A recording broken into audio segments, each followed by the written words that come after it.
Hey guys, well, you survived translations, did you?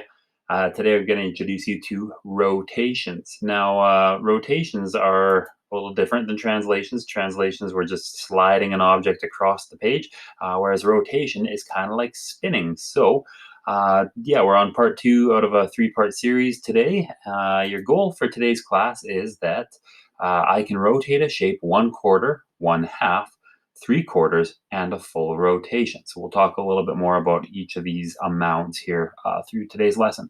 Now, the most obvious thing, this was a trend a couple years ago, and some of you still may even have these kicking around your house, so these little fidget spinners. But when we hold on to the center here and spin this thing, the fidget spinner just rotates around its center, right? Um, Couple things to make note of here is that when we rotate an object, it stays the same shape and it stays the same size. The only thing that happens is that it changes its orientation. In other words, it might start like this, vertical, and then when we rotate it a little bit, it will be oriented horizontally or possibly inverted, like upside down. So yeah, that's all it means to rotate something. Now, I want to just make sure that you understand a few words here, clockwise and counterclockwise. When you think of an analog clock like this with hands, with a minute and a hour hand on it, we know that these hands go around the clock in this direction. They start up here at the 12, and then they go to the 1, and then the 2, and the 3, and so on, all the way around to the back to the 12. So we would call this direction of rotation clockwise because that's the direction a clock spins. But if we were to go around in the opposite direction, like start at the 12 and then go to the 11, 10, 9, 8, and then all the way around this way, we would say that that's counterclockwise. Now, I just learned something kind of new today as well as I was doing research on this topic. I've always learned that this is called counterclockwise, but as I was doing my research, I found on the internet that a lot of people actually call this anti-clockwise as well. So it turns out that both of those are perfectly acceptable terms that mean the same thing, counterclockwise and anti-clockwise, okay? Now, in your learning goal for today, we had talked about being able to rotate something 1/4 of a turn, half a turn, 3/4 of a turn, and a full turn. So I just wanted to cover that really quickly here. Now that we've addressed the direction of our rotation, we'll also talk about like the distance or the magnitude of our rotation as well. So yeah, so 1/4 of a turn, if we were to break our clock into 4 equal segments, this would be our first equal segment out of 4, or 1/4 of our clock.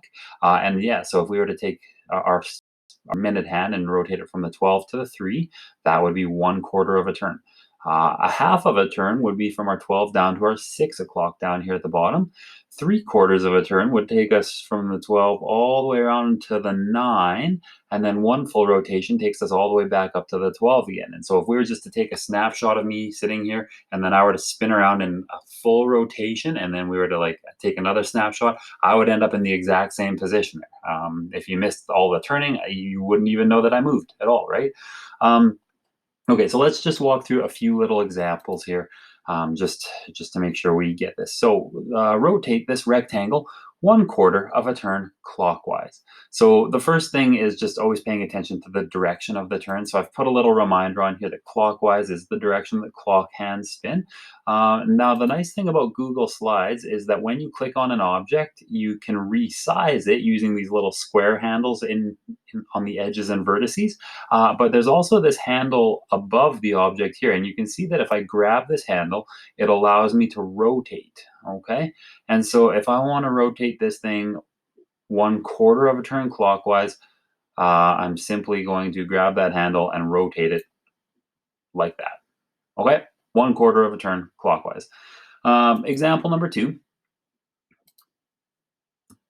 is rotate this picture 1/2 of a turn counterclockwise. So again, I want to just remind you what counterclockwise is. It's that we start at the 12 and we go opposite direction of a clock.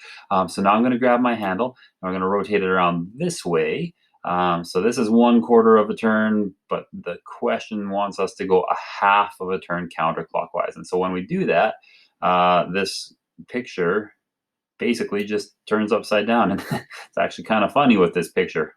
Guy doing a handstand on a rope, and now it looks like he's hanging from a rope. So, yeah, okay. Now, so those are just two examples, a quarter turn clockwise and a half turn counterclockwise. What I wanted to mention though is that we can accomplish the same thing in two different ways, right? So we got this cute little puppy here, and what I wanted to do is I wanted to get this puppy to lie on its side, and so we could turn the puppy one quarter of a turn clockwise, and then he's on his side. We could also take this same puppy and we could turn him counterclockwise three quarters of a turn all the way around to here. And we've accomplished the exact same thing. And so a lot of times when you're giving directions, we always want to pick like the most efficient method of doing that. Now, it takes a lot less energy to rotate, especially if this was like a heavy cabinet or dresser or something, and you wanted to turn it, rotate it a quarter of a turn in your bedroom. It would probably be a lot easier on your back and your friend's back if they're helping you out to rotate it one quarter of a turn clockwise than it would for you each to pick up the bed and rotate it three quarters of a turn counterclockwise, if you get what I'm saying. So even though there are two ways to accomplish the same thing, it is usually best just to give directions in the most efficient way possible. So there's your lesson for today, guys. Your assignment for today is actually going to be really quick. If I go back to this slide, I'm just going to give you like 5 or 6 questions like this, where you literally just have to go in, take the object, and rotate it in the direction and the magnitude that I've asked you to do. Okay. So yeah, the lesson was short today, and your assignment is short. So that's my gift to you. Happy Tuesday.